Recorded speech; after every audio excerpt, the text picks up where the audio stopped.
امام اہل سنت احمد رضا خان بریلوی صاحب فتاوی رضویہ جلد 21 صفحہ 216 تا 217 پر فرماتے ہیں، ہمزاد از قسم شیطان ہے،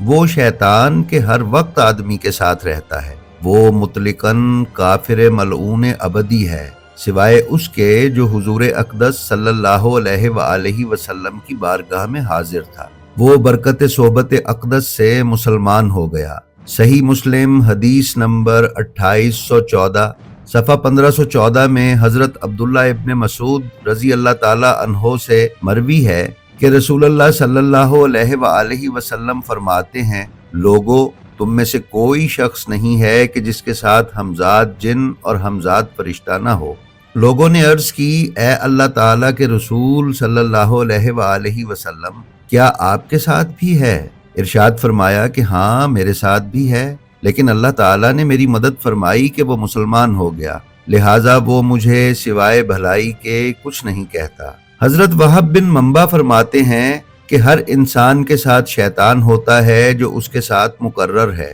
کافر کا شیطان کافر کے ساتھ اس کے کھانے سے کھاتا ہے اور اس کے ساتھ اس سے پانی پیتا ہے اور اس کے ساتھ اس کے بستر پر سوتا بھی ہے، لیکن مومن کا شیطان مومن سے چھپا رہتا ہے اور اس کی طاق میں رہتا ہے۔ ناظرین، امام جعفر صادق علیہ السلام سے پوچھا گیا کہ کبھی کبھار ہم بغیر کسی دلیل کے غمگین اور کبھی خوش ہوتے ہیں، اس کی کیا وجہ ہے؟ امام نے فرمایا، کوئی بھی شخص ایسا نہیں مگر یہ کہ اس کے ساتھ ایک فرشتہ اور ایک شیطان موجود ہوتا ہے۔ بغیر کسی دلیل کے خوشحال ہونے کا مطلب یہ ہے کہ وہ فرشتہ اس سے نزدیک ہے، اور بے وجہ غمگین ہونے کا مطلب یہ ہے کہ وہ شیطان اس کے نزدیک ہے۔ ناظرین، ہمزاد ہمیشہ اور ہر وقت انسان کے ساتھ ہے، اور دن بھر میں انسان جو بھی یاد کرتا ہے یا جو بھی کہتا ہے تو ہمزاد بھی وہی یاد کرتا ہے اور وہی کہتا ہے، اور اگر انسان عمر بھر جاہل رہے تو وہ بھی اس کے ساتھ جاہل ہی رہتا ہے،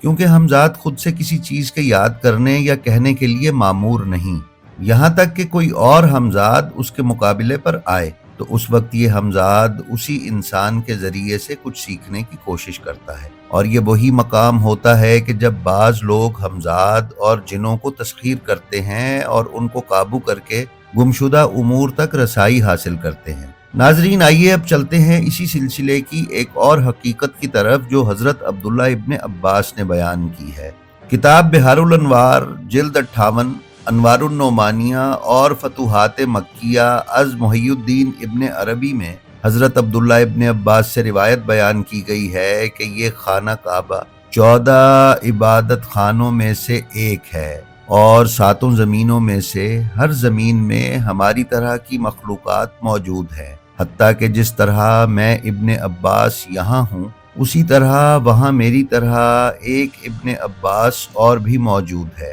اسی طرح اللہ رب العزت نے قرآن پاک میں سورہ طلاق کی آیت نمبر 12 میں ارشاد فرمایا ہے، اللہ ہے جس نے 7 آسمان بنائے اور انہی کے برابر زمینیں، حکم ان کے درمیان اترتا ہے تاکہ تم جان لو کہ اللہ سب کچھ کر سکتا ہے اور اللہ کا علم ہر چیز پر محیط ہے۔ ناظرین، اس آیت کی تفسیر کے ضمن میں تفسیر در منصور میں حضرت عبداللہ ابن عباس کے حوالے سے ہی بیان کیا گیا ہے کہ زمینیں 7 ہیں، ہر زمین میں ایک نبی تمہارے نبی کی شکل کا موجود ہے، اور ایک آدم مثل تمہارے آدم کے ہے، اور ایک نوح مثل تمہارے نوح کے ہے، اور ایک ابراہیم مثل تمہارے ابراہیم کے ہے، اور ایک عیسیٰ مثل تمہارے عیسیٰ کے موجود ہے۔ ناظرین، مولانا مشتاق حسین شاہدی نے اپنی کتاب مفکرین اسلام کے سائنسی نظریات میں حضرت عبداللہ ابن عباس سے یہ روایت نقل کی ہے،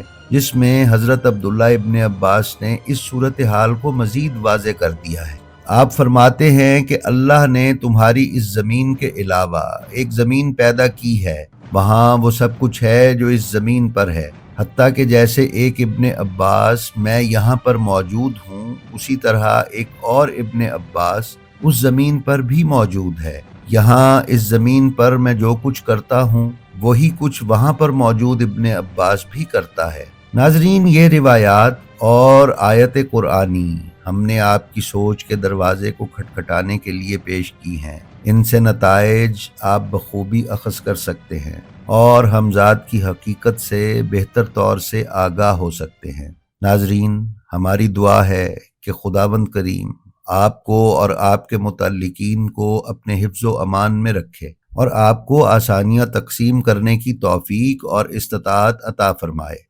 ہماری آپ سے درخواست ہے کہ اگر آپ اس چینل پر نئے ہیں تو مہربانی فرما کر اسے سبسکرائب کر لیں اور اس کا لنک اپنے حلقہ احباب میں بھی فارورڈ کریں۔ اس کے علاوہ ہماری جو ویڈیو آپ کو پسند آئے اسے بھی شیئر کرنا مت بھولیں۔ خدا آپ کا حامی و ناصر ہو۔ السلام علیکم۔